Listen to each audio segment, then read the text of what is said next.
All right, YouTube, we have good news and bad news from Europe. The good news is that the Eurosceptic Swedish Democrats apparently have shot ahead to first place. Probably, let's look at what's happening in Europe. I think we can probably isolate exactly what's happening with the Eurosceptic movements there. You have continuous problems now with different. I wonder what group of people causing, crime, and there have been terrorist attacks recently. I think Euroscepticism is beginning to grow, as was predicted by more coherent individuals. A lot of people thought, oh, well, it'll collapse now that Wilders lost. As though that was going to happen. It's like Hofer also narrowly lost. Wilders and his people actually grew their influence in the Netherlands. They're not totally powerless, which is what I expected would happen during the election there. When Sweden, though, the bad news is, of course, you have to have, like, the coalition sort of setup. So even if you get a third of the votes, you still don't necessarily get the capability of governing. You simply are the largest party as far as representation goes. But it's a testament to the fact that this ongoing problem that's been happening in Europe, it's a multi-headed dragon, it's not just one single problem, I'll explain more about that, is going to continue. It's not going to get better for the centrists.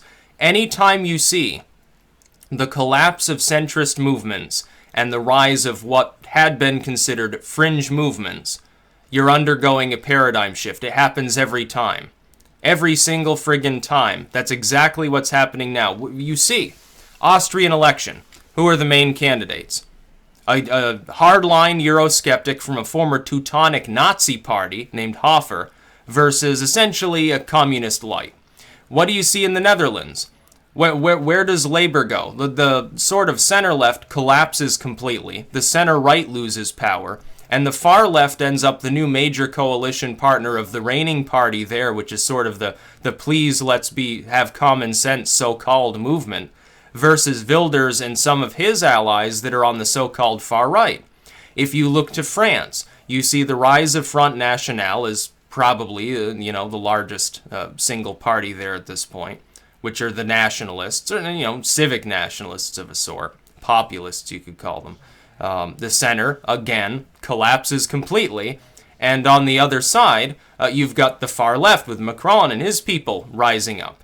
So you've got increasingly, what we see in Europe isn't so much the rise of the far right, which is what everyone's complaining about, it's the rise of the two actual split sides and the collapse of centrism within Europe. Because the centrists, like the neoliberal neocon movements, we see this here in the United States too, don't we? We have the rise of third-party ideologies. We have the Greens, which are fiscally quite far left.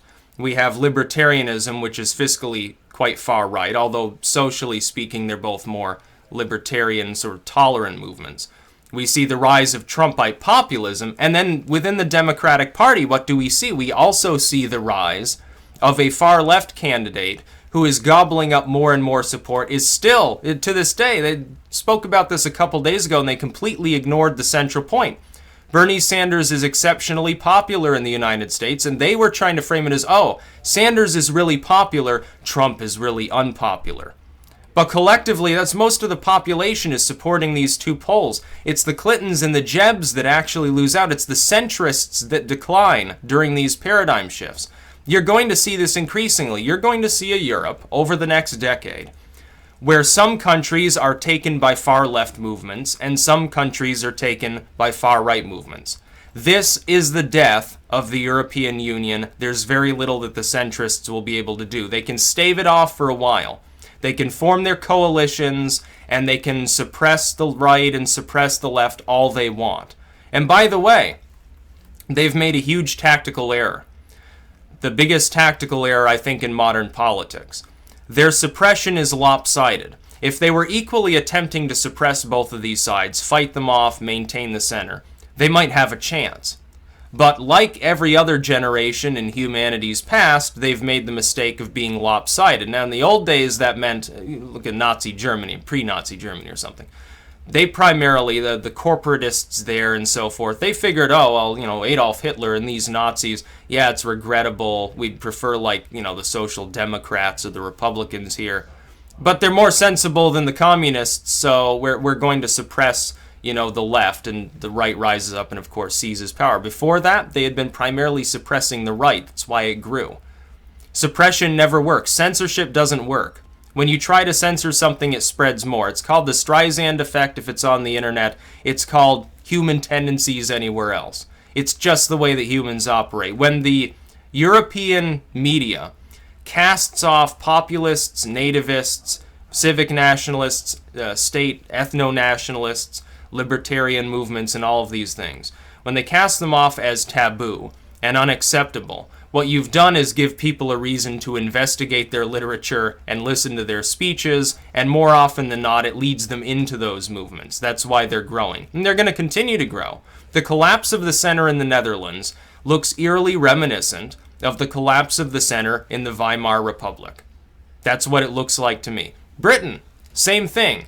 Which notorious former mainstream party that once held significant amounts of sway and power has utterly collapsed, almost out of existence? Oh, it's the labor movement. A party built on basically, workers' rights, common sense. We're kind of, we're a left-center party, except we're also kind of socialist in some ways. But we represent common sense. We represent the reigning ideology of the UK. And they're basically gone now. They got no power. They get forced out of Scotland first. The SNP, nationalist party, by the way. They just simply happen to lean left on most issues. They're basically like Labour on steroids with some elements of We Are True Scots. They take hold there, force Labour under, and the Conservatives take hold. UKIP rises up at the same time, gains representation, gets their Brexit, feeding right into the hands of, the upstart Conservative movement there. Labour's nowhere to be seen. And this comes on the tail of the Liberal Democrats. They're also collapsing as well. Now you've got like upstart Green movement starting. Because what happens is, when it becomes clear to people who consider themselves leftists, here's what happens. A group of people considers itself to be left of center. And they look at like, a mainline conservative party as though it's like some evil satanic enemy. Or you get a group of people that are essentially, they're like neocons or center-right, and they look at, like our Democrats, or again, the labor movement or something is like some deep-seated enemy. When it becomes clear to people that the center-left and center-right can't represent their views, can't defend them from losing elections because they become toothless and outdated, those movements collapse. People on the left go further left. People on the right go further right. That's what you're seeing here. It's what you're seeing in Europe. You saw it in the Philippines. This isn't just some, white nations are in turmoil thing. We see it in the Middle East. What do you think Erdogan is doing right now in Turkey? He's taking a state that for a while was basically, do we want to be more liberal and Europeanized, or do we kind of want to be a little more traditionalist and right-leaning? He's turned everything into like his own cult of personality sort of post-national movement where he wants to rebuild the Ottoman Empire. This is the viable politics of our day and age. We've got imperialist movements, we've got ethno-nationalists, we've got communists, we've got anarchists, we've got socialists, we've got primitivists. All of these different ideologies are rising in support. The only ideologies in the whole world that aren't rising right now are the old centrist establishment movements. This is why censorship and suppression won't work. It's worldwide. So I'm slightly surprised to see Sweden taking up the standard of this centrist collapse. I'm slightly surprised that Sweden, which a lot of people consider too far gone to save, is ahead of like Germany or even maybe now France. Honestly, we got some shock polls from France. They're estimating that Le Pen is way ahead of where people expect her to be. And if any of those polls, by the way, are close to reality, she's the next, president, prime minister, chancellor, whatever the hell they have in France. She'll be the next one that's in power there. Because if you combine those totals, if it's way more than the 25%, she's actually closer to a third of the vote, then she's won. She absorbs Fillon's support, she gets over 50%, the far left is defeated in France. And there's a possibility that will happen. There's a possibility that the Swedish Democrats manage to form a coalition. Again, it's more remote, but the fact that they would come out as the largest party shows the right wing in some of these countries is solidifying more easily than the left. The far right, in some cases, in it seems France, now Sweden, and some of these others, has solidified more. In other countries, like the Netherlands or Austria, it's the far left that solidified a little bit more easily. But in either case, who's losing? It's not a case of, oh, the far left lost this election, or these evil populists will collapse now. It's a case of the center has collapsed, and it's going to continue collapsing. It's not going to stop. The fundamental issues are manifold. In Europe, you've got refugee crisis. You've got the idea of free movement and immigration within Europe, certainly. You've also got the issue of economics to an extent. Do we want to ease taxation, get rid of some of the welfare, where it exists at all, and help the poor, whatever they say? Or do you want more socialism and more leftist policies? Those are the fundamental issues in Europe. That, and also, I would say, they're the policies in regards to Russia. There are states that are like, we don't understand the Russian boogeyman stuff, and then there are other parties that are like, Putin is, the Antichrist or the next Hitler or something. Here in the United States, you have fundamentally the same issues. You have the border and immigration. You have what is our foreign policy actually going to be? What do we do about trade deals? And the center loses on every one of these issues. We saw it here. A candidate who never would have been considered viable is now the President of the United States. On the Democratic side, which underwent the paradigm shift to a smaller degree, a far-left candidate who never would have been considered viable was nonetheless considered viable by a significant minority within that party.